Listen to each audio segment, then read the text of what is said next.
Hello guys. इस video में हम लोग बात करने वाले हैं the differences between a data analyst and a data scientist.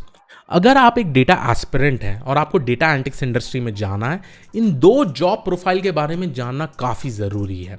तो हम इस वीडियो में बात करने वाले हैं the roles and responsibilities of a data analyst and a data scientist. तो चलिए बिना कोई टाइम वेस्ट किए हुए मैं आपको यहाँ पे एक एग्जांपल दिखा देता हूँ। कभी भी याद रखिएगा, इस कोई भी डेटा साइंस प्रोजेक्ट आता है तो पहला टास्क जो होता है उसको हम लोग बोलते हैं रिक्वायरमेंट गैदरिंग। अब रिक्वायरमेंट गैदरिंग में स्पेसिफिकली क्या होता है? रिक्वायरमेंट गैदरिंग में दो टीम, एक है प्रोडक्ट मैनेजर टीम। ये प्रोडक्ट मैनेजर टीम को हम लोग स्पेसिफिकली डोमेन एक्सपर्ट भी बोलते हैं, क्योंकि एक डेटा साइंस प्रोजेक्ट में डोमेन एक्सपर्ट का होना काफ़ी इंपॉर्टेंट है। ठीक है, तो प्रोडक्ट मैनेजर टीम और बिजनेस एनालिस्ट टीम आपस में डिस्कशन करते हैं और सारा रिक्वायरमेंट्स लिखते हैं इस प्रोजेक्ट के स्पेसिफिक। सारा टास्क, सब टास्क, मॉड्यूल्स कितने बनाने हैं, वो सारा का सारा रिक्वायरमेंट्स लिखते हैं और एक स्पेसिफिक अजाइल प्रोसेस यूज करते हैं जहां पे ये सारा टास्क को डिवाइड कर देते हैं स्प्रिंट वाइज। ठीक है, तो स्प्रिंट वाइज इंप्लीमेंटेशन चलता है ये सारा का सारा डेटा साइंस प्रोजेक्ट का। तो एक बार ये फर्स्ट टास्क होता है जो हम लोग स्पेसिफिकली बोलते हैं रिक्वायरमेंट गैदरिंग। उसके बाद ये सारा रिक्वायरमेंट जाता है डेटा साइंटिस्ट और डेटा एनालिस्ट के पास। अब ये डेटा साइंटिस्ट और डेटा एनालिस्ट क्या करते हैं? पहला टास्क वो है, हम लोग स्पेसिफिकली इसको बोलते हैं डेटा आइडेंटिफिकेशन। अब ये डेटा आइडेंटिफिकेशन क्या होता है? डेटा आइडेंटिफिकेशन मतलब जो भी रिक्वायरमेंट्स यहां से स्पेसिफिकली आया हुआ है, इस रिक्वायरमेंट को सॉल्व करने के लिए पहला जो इंपॉर्टेंट चीज है कोई भी डेटा साइंस प्रोजेक्ट में, वो है डेटा। कि कौन कौन सा डेटा यूज करना है इस स्पेसिफिक प्रोजेक्ट को सॉल्व करने के लिए। तो डेटा साइंटिस्ट और डेटा एनालिस्ट ये पता लगाते हैं कि कौन कौन सा डेटा को यूज करना है और ये लोग आइडेंटिफाई करते हैं सारे सोर्सेस। ठीक है, अब यहाँ पे सोर्स हो सकता है इंटरनल डेटाबेसेस। ठीक है, इंटरनल डेटाबेस, कंपनी के डेटाबेस में भी कोई डेटा हो सकता है, या थर्ड पार्टी एपीआईज, और ये सारे डेटा को ये लोग बेसिकली आइडेंटिफाई करते हैं। तो पहला जो कॉमन रोल्स एंड रिस्पॉन्सिबिलिटीज है डेटा साइंटिस्ट और डेटा एनालिस्ट का, उसको हम लोग स्पेसिफिकली बोलते हैं डेटा आइडेंटिफिकेशन। तो लेट्स से ये सारा डेटा आइडेंटिफाई कर लिया इन्होंने, उसके बाद ये बिग डेटा टीम को देती हैं और फाइनली बिग डेटा टीम क्या करती हैं, कोई डेटाबेसेस में उसको स्टोर करके डेटा साइंटिस्ट और डेटा एनालिस्ट को अवेलेबल करवा देती हैं। सो गाइस, एक बार ये डेटा आइडेंटिफाई हो जाता है, उसके बाद हम लोग स्पेसिफिकली डेटा साइंटिस्ट और डेटा एनालिस्ट के पॉइंट ऑफ व्यू से life cycle of a data science project follow करता है। तो लाइफ साइकिल में क्या क्या मॉड्यूल्स इन्वॉल्व होता है? पहला मॉड्यूल जो स्पेसिफिकली हम लोग बोलते हैं उसको हम लोग बोलते हैं ईडीए। सेकेंड मॉड्यूल जो हम लोग स्पेसिफिकली बोलते हैं उसको हम लोग बोलते हैं फीचर इंजीनियरिंग। थर्ड मॉड्यूल जो हम लोग बोलते हैं इसको हम लोग बोलते हैं मॉडल ट्रेनिंग। और यहाँ भी हम बात करेंगे कि डेटा एनालिस्ट कहाँ यहाँ पे कौन से मॉड्यूल में काम करते हैं, डेटा साइंटिस्ट कौन कौन से मॉड्यूल में काम करते हैं, और इसके बाद मॉडल ट्रेनिंग के बाद मॉडल डिप्लॉयमेंट। मैं डिप्लॉयमेंट यहाँ पे लिख देता हूँ। और फाइनली हम लोग स्पेसिफिकली यहाँ पे मॉनिटरिंग भी करते हैं, मॉडल का मॉनिटरिंग भी करते हैं। तो यूजुअली कोई भी life cycle of a data science project में ये सारे मॉड्यूल्स होते हैं। सो गाइज, जो पहला मॉड्यूल है उसको हम लोग स्पेसिफिकली बोलते हैं ईडीए। ईडीए मतलब एक्सप्लोरेटरी डेटा एनालिसिस। अब इस स्पेसिफिक मॉड्यूल में डेटा साइंटिस्ट और डेटा एनालिस्ट दोनों काम करते हैं। इसमें the task is mainly to analyse the data.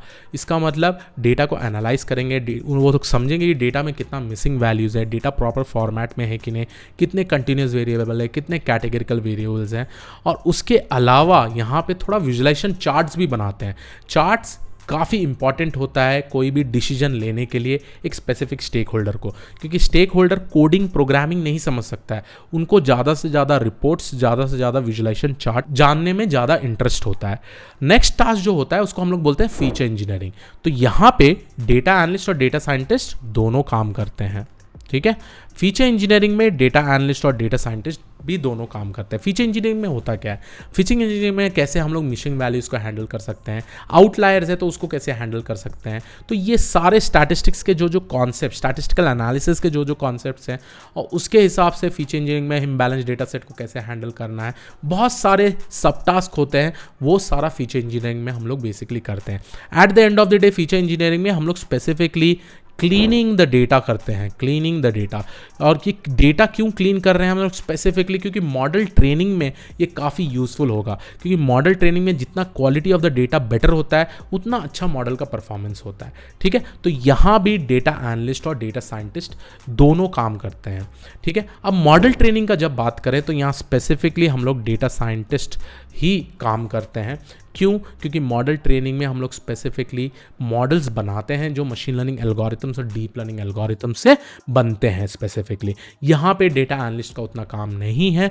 Data analyst जो सबसे ज़्यादा काम करती है ये दोनों टास्क में स्पेसिफिकली काम करती है। ठीक है, अब मॉडल ट्रेनिंग, मॉडल डिप्लॉयमेंट, यहाँ भी डेटा साइंटिस्ट यूज होगा। मॉनिटरिंग में यहाँ पे भी डेटा साइंटिस्ट यूज होता है। डेटा साइंटिस्ट के अलावा हम लोग स्पेसिफिकली एक और रोल के बारे में बात करेंगे जो बोलते हैं हम लोग machine learning engineers. So machine learning engineers भी यहाँ स्पेसिफिकली काम करते हैं डिप्लॉयमेंट और मॉनिटरिंग के पर्पस में। Whereas as a data analyst वो स्पेसिफिकली काम करते हैं ईडी और फीचर इंजीनियरिंग। इसके अलावा ये लोग काफ़ी टूल्स, बिजनेस इंटेलिजेंस टूल्स के साथ भी काम करते हैं। अब ये बिजनेस इंटेलिजेंस टूल अगर मैं थोड़े एग्जाम्पल लूँ, एक एग्जाम्पल है पावर BI, टैबलू। ठीक है, ये सारे बिजनेस इंटेलिजेंस टूल के थ्रू ये लोग बहुत ही एक अच्छे चार्ट्स और ग्राफ्स बनाते हैं जो स्टेक होल्डर के लिए काफ़ी इंपॉर्टेंट होता है। ठीक है, स्टेक होल्डर्स के लिए काफ़ी इंपॉर्टेंट होता है। बट अगर मैं एक डेटा साइंटिस्ट का बात करूं तो वो स्पेसिफिकली मॉडल ट्रेनिंग, डिप्लॉयमेंट और मॉनिटरिंग में काम करते हैं। तो आई होप आप लोगों को एक ब्रीफ अंडरस्टैंडिंग मिल गया हो कि डेटा एनालिस्ट और डेटा साइंटिस्ट का क्या स्पेसिफिक काम होता है। ठीक है, चलिए एक एग्जाम्पल लेते हैं और हम समझने की कोशिश करते हैं कि डेटा एनालिस्ट कैसे कैसे टास्क को सॉल्व करते हैं। लेट्स से कि एक बैंक है और वो बैंक एक ए लोकेशन में एक ATM खोला हुआ है। ठीक है, ए लोकेशन में ATM खोला हुआ है एक बैंक। ठीक है, अब एक और लोकेशन है जिसको हम लोग बोलते हैं B। ये लोकेशन 10 किलोमीटर दूर है ए से। ठीक है, अब यहाँ पे मैं आपको ये आइडेंटिफाई करवाने की कोशिश कर रहा हूँ क्या बैंक को एक और ATM B लोकेशन में खोलना चाहिए कि नहीं। ठीक है, तो ये टाइप का टास्क जो आता है वो स्पेसिफिकली डेटा एनालिस्ट और डेटा साइंटिस्ट को भी आता है। ठीक है, but as a data analyst ये चीज़ कैसे सॉल्व करते हैं, क्योंकि हमेशा याद रखें अगर बैंक को एक ATM यहाँ भी खोलना है तो ऑब्वियसली कुछ एक्सपेंडिचर करना पड़ेगा, वहाँ पे सेटअप बनाना पड़ेगा, सिक्योरिटी गार्ड को रखना पड़ेगा, ECs, इलेक्ट्रिसिटी बिल, ये सारा चीज़। तो एक डेटा एनालिस्ट कैसे आइडेंटिफाई करता है कि यहाँ पे ATM खोलना है कि नहीं, राइट? तो डेटा एनालिस्ट स्पेसिफिकली क्या काम करता है, वो पहले यहाँ चेक करेगा, यहाँ का डेटा चेक करेगा कि यहाँ पर कितने लोग आके पैसे निकालते हैं, कितना एवरेज ट्रांजैक्शन है, कितना एवरेज फुटफॉल है, कितना एवरेज कॉस्ट और बिलिंग आ रहा है स्पेसिफिक ATM का। और वो डेटा को लेके ये स्पेसिफिकली क्या करता है डेटा एनालिस्ट, रिपोर्ट्स बनाता है। अब रिपोर्ट्स में कैसे टाइप का रिपोर्ट्स हो सकता है, ये विजुअलाइजेशन रिपोर्ट्स होता है, ग्राफ्स, चार्ट्स, राइट, ये सारा रिपोर्ट्स। और ये रिपोर्ट्स बनाने के लिए पावर BI या टैबलू यूज कर लिया। तो ये विजुअलाइजेशन रिपोर्ट्स बाद में ये स्पेसिफिकली एक स्टेक होल्डर को जाता है, जो स्टेक होल्डर डिसाइड करता है ये रिपोर्ट्स देखने के बाद कि उनको क्या ATM यहाँ पे खोलना है कि नहीं। तो इस तरीके से डिसीजन मेकिंग होता है। ठीक है, तो आई होप आप लोगों को डेटा एनालिस्ट का टास्क समझ में आ गया हो। चलिए एक और एग्जांपल लेते हैं, डेटा साइंटिस्ट का क्या टास्क होता है इसके केस में।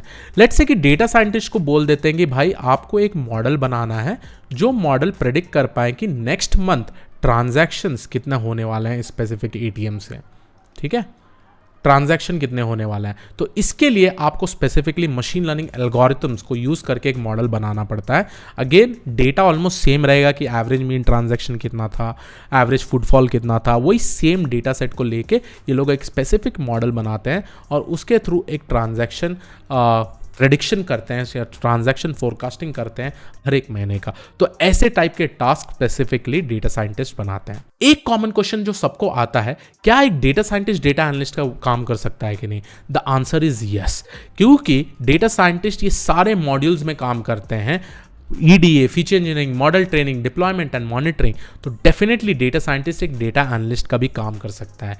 इसीलिए डेटा साइंटिस्ट का पैकेज यूजुअली ज़्यादा होता है when compare to data analyst. ठीक है, तो आई होप आप लोगों को ये यूज़ केस समझ में आया हो, कैसे टाइप के यूज़ केसेस यूजुअली होते हैं।